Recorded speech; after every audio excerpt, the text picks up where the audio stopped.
My name is Elaine Scott, and this is my final presentation video showcasing my progress through month 1 through 12 of my action research project.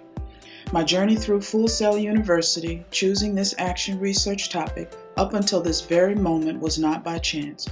12 months of challenges and struggles, accomplishments and achievements, and some great friends and mentors have brought me successfully to this point. This is my journey, and I am determined. My initial research project started out with corporate business. My problem statement was professional development in a corporate setting through distance learning. 3 months into the program, September 30th, 2010, I was advised to change my AR project because I no longer had an intervention to develop sufficient data for that topic. I had just started working to supplement my income with an agency for people with developmental disabilities.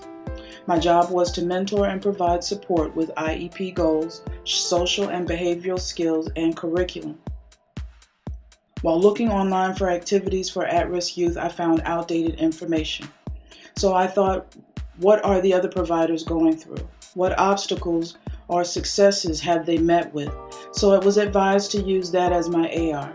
However, an intake specialist felt that there was a HIPAA privacy policy issue, and I was back to square one again.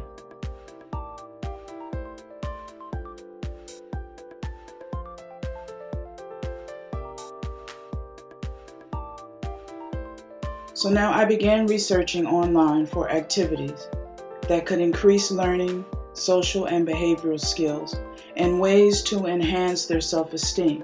The purpose of my action research was and still is to examine the integration of technology and how effective it would be for at-risk youth to build their motivation, self-esteem, self-respect, and self-efficacy. It also sought to increase new skill developments and instill a sense of positivity to change the students' attitude about learning and to realize that they have the power to build their structure for success.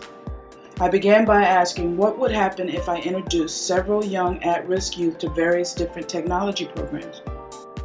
Would it help build their self-esteem to learn something that could also help further their future?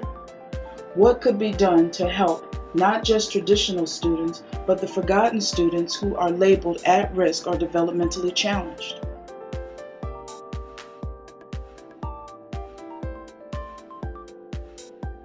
In month 4, I finally got it together.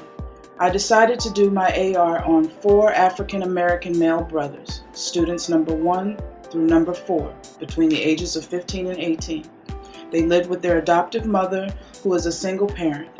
Later, during May 2011, a 5th brother, student number 5, age 16, was released from juvenile prison and added to my case.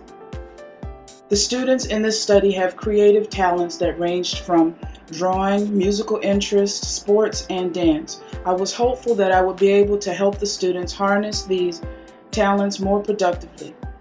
Through this study, I aim to work with the parent as well to help the students establish mutual respect and trust towards people of authority and each other.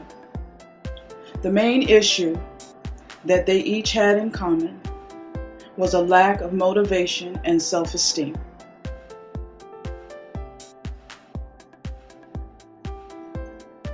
The behavioral interventions used to promote self-esteem, self-respect, and self-efficacy was through increasing their experiences, helping the at-risk students learn new skills and how to help others, making proper connections, learning what interested and inspired them, and being a mentor or someone they felt comfortable opening up to. Through my literature review connection to action research, several researchers expressed concerns, suggested methods, and opinions that summarize the effective use of integrating technology to at-risk youth. Based on the research, at-risk youth have a strong desire to establish self-esteem.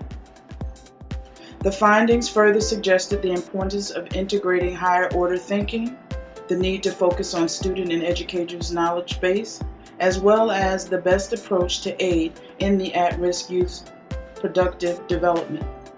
More attention should be given to how well the at-risk youth performs rather than solely on their developmental challenges. Even with the teaching technology, the researchers appear to agree the value and benefits lie not just in teaching technology, but also in the process employed. More attention should be given to how well an at-risk youth student performs and not just their developmental challenges.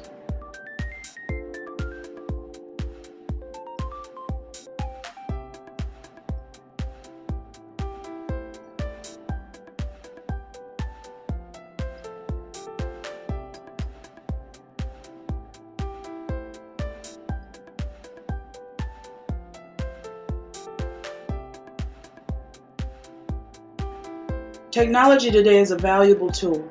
For many young students, technology is as useful as calculators and school books were years ago. If project-based learning is used in conjunction with technology, the student begins to establish a desire to learn. They become motivated and eventually begin to overcome their academic obstacles. Making sure the technology chosen is suitable for each student individually and as a group is vital in order for learning to be efficient.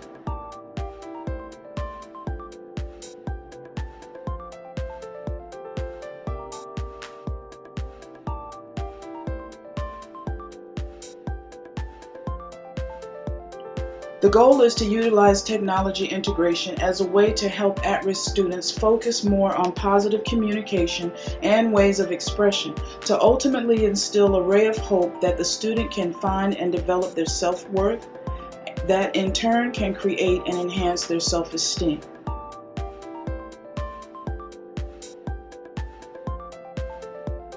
Through learning domains, the cognitive domain included the student's knowledge, intellectual capacity, the application of various technology programs and applications.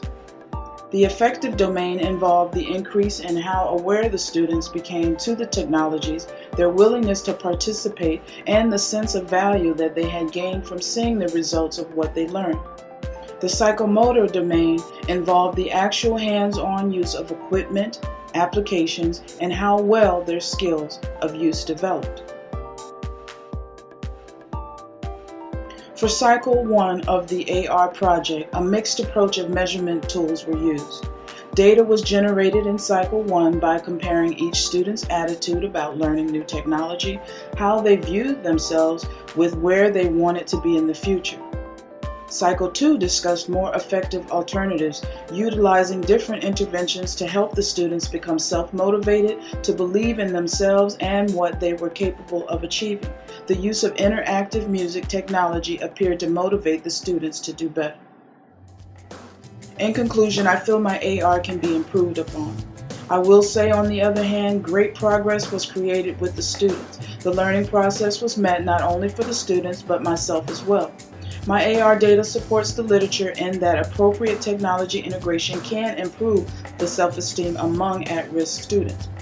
I am just concerned that although introducing them to technology may have been the catalyst for motivating them to do more activities, it had not increased each student's self-esteem to the point of believing in their own self-worth. The integration of technology has to be in addition to continual guidance. I have concluded that a student's self-esteem cannot solely be dependent upon the integration of technology.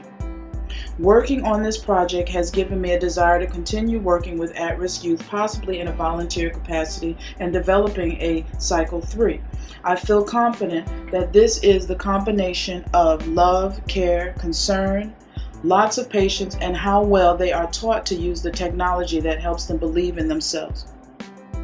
My mission is to show them a better way and hope that in these learnings the young men would gain a better light of themselves, just enough to make a change. So I will hope that if the fire goes out, that maybe the spark I left will ignite again, but at a time that may be better suited for them.